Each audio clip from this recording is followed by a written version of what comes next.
to the Indian authorities. But all too often there have been harassment and intimidation by the Indian government when there's been reporting of human rights concerns as well as freedom of religion concerns, including the necessity of the BBC uniquely to restructure within India so that it is no longer operating in India like it operates in any other country in the world.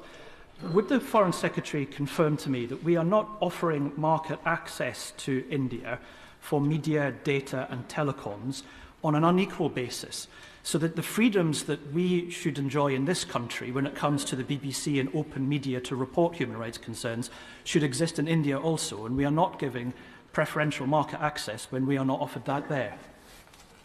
Noble Law makes a very good point about the rumbustious nature of Indian democracy. I think India should be proud of being the biggest democracy in the world.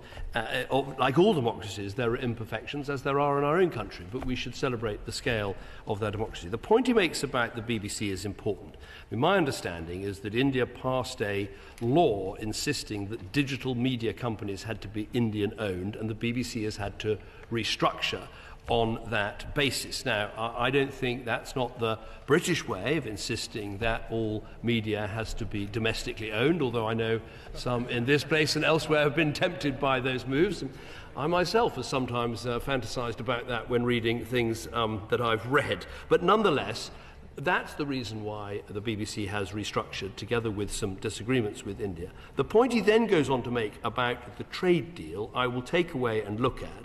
My understanding where we are with the trade deal is good market access has been offered on both sides, but not quite enough yet to secure a deal. And I think it's important with these trade deals to make sure you only really get one proper shot at it. So make sure it's a good enough deal and be welcomed by industry leaders here in the UK as real market access.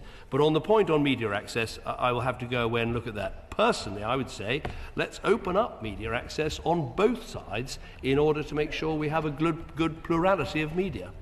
My Lords, I first of all want to thank the Right Reverend Prelate for his continuing focus on Christian persecution and his comprehensive true report. In that report, it's noted that Foreign Office staff are often not equipped to deal with these terrible issues, and a recommendation was made for mandatory